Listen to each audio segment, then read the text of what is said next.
नमस्कार दोस्तों, स्वागत है आपका हमारे YouTube चैनल में। एक बहुत बड़ी अपडेट आई दोस्तों, 18 माह का डीए एरियर एक ही बार में मिलेगा। 18 माह का एरियर, जी हाँ दोस्तों, आपको कितना पैसा मिलेगा आपको बता देते हैं। 5 सेकंड में कैलकुलेट कर सकेंगे, तो आपको पूरी अपडेट बता देते हैं दोस्तों। क्या अपडेट आया है? 18 माह का जो कोरोना काल का एरियर है वो अब एक मुश्त राशि में सीधा एक ही किस्त में मिलेगा। जी हाँ दोस्तों, पूरी अपडेट आपको वीडियो में मिल जाएगी, बने रहे हमारे साथ हमारे यूट्यूब चैनल पर। तो दोस्तों, केंद्र सरकार के कर्मचारियों और पेंशन भोगियों के लिए महंगाई भत्ता यानी कि और महंगाई डीए और महंगाई राहत यानी डीआर एक महत्वपूर्ण वित्तीय सहायता होती है। कोविड-19 महामारी के दौरान जनवरी 2020 से जून 2021 तक का डीए डीआर की बढ़ोतरी को फ्रीज कर दिया गया था, जिससे कर्मचारियों को 18 महीने का एरियर नहीं मिला था। अब इस एरियर को लेकर चर्चाएं तेज हो गई हैं और कर्मचारी यह जानना चाहते हैं कि उन्हें कितना एरियर और मिलेगा और इसकी गणना कैसे की जाएगी। तो दोस्तों, इसी में पूरी वीडियो में आपको बता देते हैं। तो दोस्तों, डीए एरियर का परिचय दे देते हैं आपको। तो दोस्तों, डीए और डीआर सरकारी कर्मचारियों और पेंशनरों को महंगाई राहत देने के लिए दिया जाता है। यह मूल वेतन या पेंशन के एक निश्चित प्रतिशत के रूप में हर 6 महीने में संशोधित होता है। 18 महीने का डीए डीआर एरियर जनवरी 2020 से जून 2021 तक की अवधि का बकाया है, जब सरकार ने डीए डीआर की बढ़ोतरी को रोक दिया था। इस दौरान 3 बार वृद्धि होनी थी, यानी जनवरी 2020 में, जुलाई 2020 में और जनवरी 2021 में। इन 3 वृद्धियों को रोक दिया था कोरोना काल महामारी के वजह से, लेकिन इन बढ़ोतरी को लागू नहीं किया गया, जिससे कर्मचारियों और पेंशन भोगियों को यह बकाया राशि नहीं मिल पाई थी। लेकिन दोस्तों, अब ये एक एरियर एक ही मुश्त में आपको मिल जाएगा। ओवरव्यू क्या रहेगा दोस्तों, तो आपको बता दूं कि एरियर की अवधि जनवरी 2020 से जून 2021 तक यानी 18 महीने का एरियर है। लाभार्थी रहेंगे केंद्र सरकार के कर्मचारी और पेंशन भोगी। फ्रीज किए गए डीए डीआर में वृद्धि रहेगी, तो दोस्तों 3 बार वृद्धि होनी थी जो फ्रीज की गई थी, जनवरी 2020, जुलाई 2020, जनवरी 2021। वर्तमान डीए दर क्या चल रही है दोस्तों, आपको बता दूं कि अभी 53% डीए हो गया है। 50% जुलाई से 2024 से अपडेट बताया है इसमें, लेकिन अभी तक वर्तमान में 53% डीए चल रहा है। केंद्र सरकार का संभावित एरियर राशि तो दोस्तों 11,880 से 2,15,900 तक बढ़ सकती है। लाभार्थियों की संख्या कितनी रहेगी, तो दोस्तों 1 करोड़ के आसपास रहेगी और अनुमानित खर्च 34,000 करोड़ इसमें आने वाला है।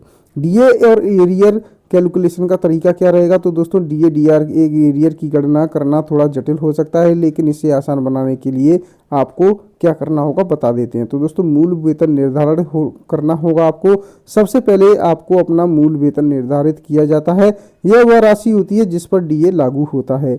डीए वृद्धि दरों का पता लगाना होगा, जैसे जनवरी 2020, जुलाई 2020 और जनवरी 2021 के लिए डीए वृद्धि दरों का पता लगाया जाता है। जैसे जनवरी 2020 में अगर 4% डीए बढ़ा तो 4%, और जुलाई 2020 में 3% डीए बढ़ा तो 3%, और जनवरी 2021 में 4% बढ़ा तो 4%। प्रत्येक अवधि के लिए डीए की गणना हर 6 महीने की अवधि के लिए अलग अलग डीए की गणना की जाती है। कुल डीए एरियर की गणना तीनों अवधियों के डीए को जोड़कर कुल डीए एरियर निकाला जाता है।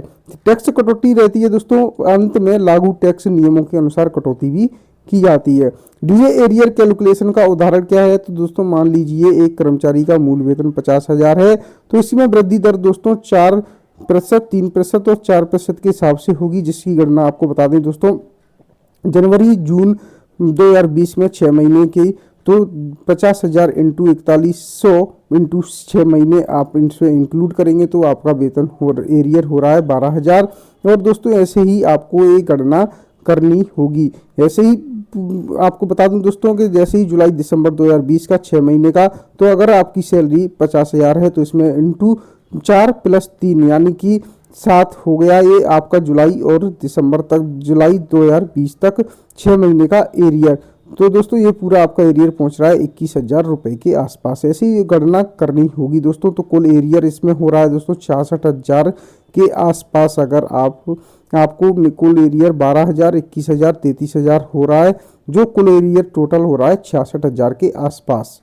तो दोस्तों 66,000 के आसपास हो रहा है और विभिन्न स्तरों वेतन स्तरों पर अनुमानित एरियर राशि आपको बता देते हैं। तो दोस्तों वेतन स्तर क्या रहेगा, लेवल 1 के अधिकारी कर्मचारी को अगर अनुमानित वेतन मिल रहा है 18,000, तो उनको अनुमानित एरियर राशि 11,880 से 37,554 हो जाएगी। लेवल 5 पर 35,400 अगर आपका मूल वेतन मिल रहा है तो उनके लिए 37,730 से 65,980 रुपये तक मिल सकते हैं। लेवल 10 पर 56,100 है तो 78,800 से 1,37,900 रुपये तक एरियर की राशि मिल सकती है। लेवल 13 पर 1,23,100 है तो आपको 1,23,100 से 2,15,900 रुपये की एरियर की राशि मिल सकती है। भुगतान प्रक्रिया क्या रहेगी दोस्तों? तो दोस्तों सरकार ने यह निर्णय लिया है कि डीआर एरियर का भुगतान किस्तों में किया जाएगा। अनुमानित शेड्यूल इस प्रकार हो सकता है। पहली किस्त जनवरी 2025 में रहेगी, दूसरी किस्त फरवरी 2025 में, तीसरी किस्त मार्च 2025 में और चौथी किस्त अप्रैल 2025 में रह सकती है। डीए एरियर से जुड़े अन्य पहलू क्या कहते हैं दोस्तों? तो डीए भविष्य में डीए दरों में बदलाव किया जा सकता है। तो दोस्तों अभी फिलहाल तो 53% चल रहा है, लेकिन जनवरी 2025 में अनुमानित दर 56% हो जाएगा।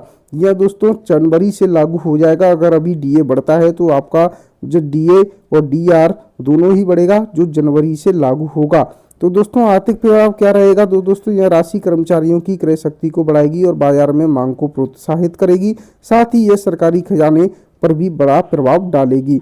तो दोस्तों डीए डीआर तो मिलेगा ही, एरियर भी मिलेगा। तो दोस्तों कर्मचारियों की बल्ले बल्ले होने वाली है। 18 माह का एरियर एक साथ मिलेगा। जी हाँ दोस्तों, 4 किस्तों में भी अगर देते हैं तो 4 महीने लगातार मिलेगा, और अगर एक किस्त में देते हैं तो आपको एक किस्त में लाखों और लाखों रुपए मिलेंगे एरियर के रूप में, क्योंकि 18 माह का जो 3 किस्तों का डीए एरियर रह गया है वो आपको मिलेगा। तो दोस्तों फिलहाल वीडियो अपडेट में इतना ही, मिलते हैं आपसे नेक्स्ट अपडेट लेकर। आज के लिए इतना ही।